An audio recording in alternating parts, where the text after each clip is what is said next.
Radio Espace, les grandes gueules. Leur spécialité, c'est la démesure totale. Tant qu'ils ne changeront pas, nous ne changerons pas non plus. Les grandes gueules, à suivre tous les jours sur la radio d'opinion. Radio Espace. Le show qui parle de vous, et évidemment sur Radio Espace, nous allons répartir sur le terrain, joindre Kémoko Touré qui va intervenir dans un instant. On parle de Foudel. On a eu Abdoulaye Touré avant la pause, mon cher Jacques. Abdoulaye Keïta. Keïta, oui, c'est voilà, bien ça, il est proche de l'ENO, les Touré, c'est des autres. Voilà. Bon. Allez, on a Kémoko Touré qui intervient en direct. Bonjour, monsieur Kémoko Touré. Oui, bonjour Monsieur Guérassi, bonjour les grands gueules. Alors, un fonds de développement local qui va être financé par les sociétés minières, vous en tant que directeur d'une société minière, ex-directeur d'une société minière, dites-nous donc comment est-ce que ce processus peut nous permettre, n'est-ce pas, de changer les anciennes pratiques, parce que on a toujours compris qu'il y a peut-être des ristournes qui étaient reversées ou qui ne l'étaient pas, mais avec la mise en place d'un fonds, à quel changement on peut arriver? Je vous remercie beaucoup. J'ai un peu écouté votre interlocuteur là, M. Keïta, qui fait montre d'une parfaite maîtrise du dossier, dans le caractère administratif du dossier. Je pense que nous sommes tous des Guinéens. Nous savons que si le fonds est laissé à la discrétion simplement d'autorité, nous assisterons de manière certaine à des détournements ou même à des orientations inappropriées des fonds. Il s'agira d'argent de sommes importantes, puisque les sociétés minières sont nombreuses aujourd'hui, et à l'horizon de 2-3 ans, on devrait peut-être arriver autour des 100 millions de tonnes de bauxite, ce qui pourrait amener de quelque chose comme 20 à 25 millions de dollars par an. Je pense d'abord qu'il est important que ce fonds-là soit géré par, bien sûr, les autorités locales, des représentants nationaux, mais aussi il faudrait aussi des représentants de la société civile. Et je suis un petit peu gêné lorsque j'entends que les sociétés minières seraient observatrices. Ouais. Je serais plutôt d'avis que les sociétés minières soient présentes dans le choix des projets de développement. Ouais. Puisque avec une telle somme, il est fondamental d'abord d'avoir des prévisions de recettes sur une période de 5 à 10 ans. Je sais que, en tant qu'Africains, nous avons toujours peur du moyen et du long terme, mais s'il n'y a pas une prévision moyen et long terme, il n'y a pas de développement durable. On fonctionne au jour le jour, et on fait des projets selon les humeurs des uns et des autres. Justement. Et on risque d'assister aussi à une politisation de la gestion du dossier. Ouais. Vous dites, je pense oui. Ouais, vous dites, ça vous gêne, mais vous comprenez quand même cette présence, qui dérange un petit peu de ces sociétés minières, parce que quand on connaît un petit peu le contexte du côté de Bouquet, c'est pas le top. On sait bien que, il l'a dit dans le lancement, une ville secouée, une ville qui se recherche un petit peu, on va le dire comme ça, parce qu'on n'a pas confiance aux gouvernants. Non, mais il faut faire confiance aux gouvernants. Ce sont les gouvernants qui doivent présider à la gestion. Mais il faut qu'il y ait, à mon avis, les représentants des sociétés minières. Pourquoi ? Parce que ce sont des hommes d'affaires. Ce sont des personnes qui sont habituées à la gestion, qui sont habituées au contrôle, qui sont habituées à l'audit, qui sont habituées à la prise de sanctions et à la prise de décision. Et qui ne sont pas politiques. En tout cas, qui ensemble, ne pourront pas faire prévaloir une dimension politique. Il est donc important qu'il y ait la possibilité d'une gestion durable, indépendante de tout régime politique qui sera en place, pour qu'on assiste enfin, à mon avis, à un développement réel, coordonné, pensé d'une région ou de deux régions, parce qu'elles bénéficient de la présence de mines, qui pourraient rejaillir sur les autres régions de Guinée.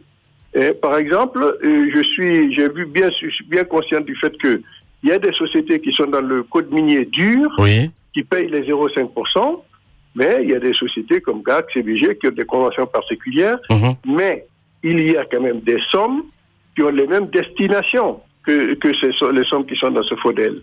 Pas forcément. C'est important non, mais je dis, la CBG, par exemple, a quand même aussi des sommes qui sont dépensées dans ce cadre-là. Ouais. Il faudrait rapprocher ce plan de développement local qui découlerait de la gestion du FODEL des sommes que les sociétés doivent gérer aussi avec les autorités locales. Sinon, nous assisterons à des développements désordonnés, à des plans désordonnés et qui ne donneront rien à la fin en termes de cohérence. Les populations aujourd'hui doivent avoir une visibilité, une transparence totale à court, moyen, long terme. Alors, justement, l'utilisation de fonds sur les réseaux sociaux, sur les services sociaux de base, sur l'agriculture, sur le développement de la sous-traitance dans tous les domaines. Alors, à vous écouter, vous voulez y croire avec ce fonds, mais justement, deux scénarios, faites-nous le dessin. Dans quelles conditions on pourrait justement aller à bout et pouvoir obtenir quelque chose avec ce fonds? Mais sinon, qu'est-ce qui autrement pourrait nous amener sur un autre terrain pire que ce que nous connaissons déjà, c'est-à-dire une mauvaise gestion des fonds octroyés par les sociétés minières? Déjà, si vous voulez, les fonds, comme on dit, c'est de l'argent. Donc, il faut qu'ils soient sur un compte. Il faut aussi que le décaissement soit parfaitement organisé avec plusieurs signatures pour qu'il n'y ait pas une personne ou deux seulement qui puissent sortir les fonds et qui n'apportent pas de justification. Il faut aussi qu'il y ait dans l'organisme de décision des personnes dont l'intérêt n'est pas lié à l'utilisation des fonds. C'est pour cela que je dis qu'il faut qu'il y ait des représentants de sociétés minières, qu'il y ait des représentants de la société civile, qu'il y ait des représentants de l'État, naturellement, mais que, bien sûr, sous la direction des autorités locales. Autrement, vous assisterez à un moment donné à des réorientations de l'argent. Oui, justement. Parlons-en, Monsieur Touré, c'est important. Vous parlez de réorientation des fonds. Parce que vous savez un peu de quoi nous parlons à ce niveau-là, Monsieur Touré. À Kamsa, vous avez fait, vous avez posé des actes qui marquent jusqu'à ce jour la jeunesse de Kamsa. Vous vous êtes engagé directement à identifier avec les jeunes, bien entendu, des projets bancables, à les organiser en de petits groupes vraiment restreints, mais avec des objectifs bien fixés. Mais s'il n'y a pas ce travail préalable fait, on aura beau mobiliser tous les fonds de toutes les sociétés minières, ça va être quelque chose mis dans un pot commun et qui ira dans la poche de quelques personnes au perché. C'est pour ça que je dis qu'il faut qu'il y ait un plan de développement local.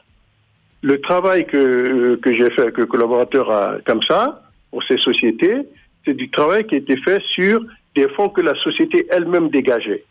Le problème que nous avons aujourd'hui, c'est que nous avons une vingtaine de sociétés dans la région. Eh bien, chaque société aujourd'hui, tantôt construit son école, construit un centre de santé par-ci, un centre de santé par-là, une exploitation agricole par-ci. Vous voyez, le problème qu'il y a aujourd'hui, c'est qu'il n'y a pas de cohérence dans ces actions. Donc, l'existence d'une structure qui établit un plan de développement local va rapprocher toutes ces actions individuelles, même des sociétés sur leurs fonds propres, d'un plan de développement cohérent.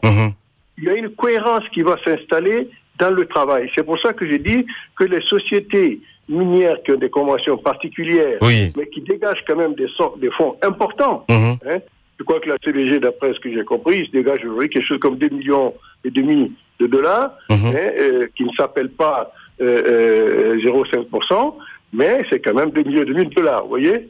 Eh bien, il faudrait que l'utilisation de ces fonds soit rapprochée du plan de développement local qui sera mis en place par cet organisme. Bien. Et ça, c'est très important pour qu'on ait une région au moins qui aurait un développement planifié, organisé, financé, expliqué et compris par les populations. Parce que quand la population sait que à l'horizon 5 ans, par exemple, à raison d'un investissement de 5 millions par an, je ne sais pas, je dis n'importe quoi, 5 ou 10 millions par an de dollars, eh bien, nous aurons une électrification à 80%. Bien. Kémoko Touré, clair, et les gens, la population sait qu'il y a une utilisation des fonds non corrompus, et donc elle acceptera de gérer cette évolution. Mais si elle ne sait pas où elle va, eh bien on ne changera rien. Parfait. Alors, on vous entend bien sur ces questions-là. Deux petites questions. La première, c'est de savoir, parce qu'on sait que, alors que vous étiez à la tête de CBG, vous réfléchissiez à comment justement améliorer la contribution, ou si vous voulez, l'apport de ces sociétés minières aux communautés. Comment est-ce que les communautés pouvaient mieux en profiter? Vous réfléchissiez à ces processus. Est-ce que ce qu'on a obtenu, donc ce FODEL, est-ce qu'il correspond à ce à quoi vous pensiez? C'est la première question. La deuxième question, c'est bien la question de la reddition des comptes. Ceux qui géreront le fonds, à qui devraient-ils rendre compte finalement? Eh bien, l'organisme qui serait mis en place serait responsable devant l'État. Doit rendre compte à l'État de l'utilisation qu'il fait, puisque c'est la somme, ce sont des sommes qui sont attribuées à une région par prélèvement sur les revenus miniers. Donc, naturellement, l'organisme de tutelle qui doit recevoir le compte-rendu, c'est l'État, donc notamment le ministère des Mines. Mais je pense que le plus important, c'est de s'assurer que les conditions sont créées pour qu'il n'y ait pas de réorientation, de détournement, de corruption dans le processus de gestion. Et cela, c'est le point le plus important. Quelle que soit la somme qu'on va attribuer, si ce point-là n'est pas garanti, eh bien les plans de développement seront sur papier. Bien. Ils ne sont pas réalisés. Voilà. Il y a aussi du contrôle. Il faut qu'il y ait du contrôle. Mais un contrôle effectif. Et c'est pour cela que je dis que la présence des sociétés minières est importante, parce qu'elles vont aider à mettre en place ces contrôles. Et il faut aussi qu'il y ait des sanctions qui résultent de pratiques malveillantes et que les sanctions soient appliquées. Bien. Monsieur Touré, en la matière, c'est toujours académique de vous écouter. Alors, l'autre nouveauté, c'est la mise en place de cette bourse de sous-traitance par le ministère des Mines. L'objectif de la bourse, c'est bien évidemment obliger les différentes entreprises à y publier leurs appels d'offres et inscrire les entreprises locales qui devront soumissionner à ces marchés, puis les décrocher selon le ministère. C'est faire la promotion de l'entrepreneuriat local auprès des miniers et ainsi obliger les miniers à donner un certain nombre de marchés aux entreprises locales. Quelle analyse faites-vous de cette bourse de sous-traitance? Et le niveau de désengagement de l'État est-il une garantie pour permettre une obligation de ces sociétés minières de publier leur appel d'offres? Quelle analyse faites-vous de cette bourse? Je trouve que l'initiative est bonne. En revanche, ce qu'il faut, la pression de l'État doit s'exercer sur les sociétés minières pour faire confiance aussi aux sociétés guinéennes qui font l'effort de s'inscrire dans les domaines qui sont les leurs. Parce que si on attend qu'une société guinéenne, de chaudronnerie par exemple, ou d'électricité, ait toutes les références internationales pour la prendre, et on ne la prendra jamais. Eh bien, à Kamsa, par exemple, les jeunes qui avaient créé leur société, il y en a qui ont créé des sociétés, ils ont commencé par société de rénovation de bâtiments, et puis, au niveau de la CBG, pour les travaux de bâtiments que nous avions, eh bien, moi j'avais demandé et obtenu qu'on leur donnât 30% des travaux non complexes. Eh bien, ces sociétés-là ont appris à construire des maisons. Et certaines construisaient des maisons mieux encore que des sociétés dites spécialisées très grosses. Il faut aussi que les sociétés minières aident les industriels guinéens à se développer.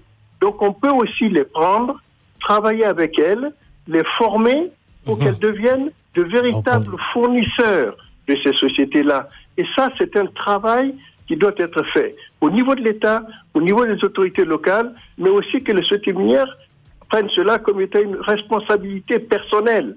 Une obligation. Personnelle. Sinon, elles seront toujours confrontées à des soubresauts dans les régions où ils sont installés. Bien. Kémoko Touré, il faut le rappeler, ex-directeur de CBG en direct ce matin chez les Grandes Gueules. Moussa Mouissi. Monsieur Touré, étant donné que vous maîtrisez bien le sujet, les sujets concernant les mines, je voudrais votre point de vue sur une remarque personnelle que j'ai faite. Depuis 10 ans, presque de 10 ans maintenant, ou avec une exploitation très intensive de notre bauxite, je me suis rendu compte, contrairement à certains pays qui ont beaucoup de richesses, comme le Nigeria, que nous n'avons pas pu faire émerger un Guinéen, véritable Guinéen, je dis, à la tête d'une société minière qui soit devenue riche par les mines, par l'exploitation des mines. J'ai comme l'impression que ce sont les rôles subsidiaires, auxiliaires, qui sont donnés aux Guinéens. On parle de contenu local sans véritable contenu local.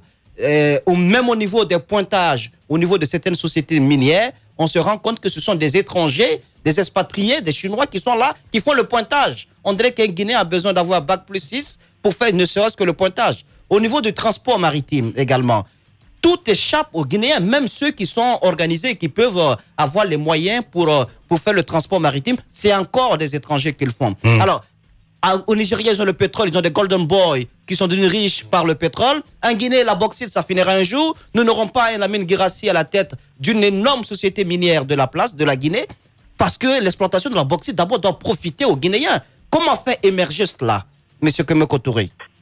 Là, vous touchez le nœud du problème du développement d'un capitalisme local. Le problème que nous avons à cet égard, c'est un peu ce complexe d'infériorité qui nous anime. Et aussi le doute qu'ont les États guinéens successifs sur la capacité des Guinéens à faire les choses. La Chine que nous chérissons aujourd'hui, eh bien, les sociétés chinoises qui sont en train de s'installer partout sont des sociétés qui ont été à l'origine encouragées lorsqu'elles n'étaient pas même des sociétés d'État, qui sont devenues après des sociétés indépendantes. Donc, il faut aussi que la Guinée, les Guinéens, comme les Africains d'ailleurs, mais en particulier les autorités guinéennes, s'appuient sur des capacités guinéennes, les supportent, les soutiennent pour obtenir des prêts. Parce que les sociétés qui viennent ici, lorsqu'elles viennent, elles ont une structure et maintenant pas d'argent. Lorsqu'on leur attribue une concession, eh bien, elles retournent dans les pays développés, elles font les démarches pour obtenir des crédits, pour venir investir. Eh bien, nous pouvons faire la même chose.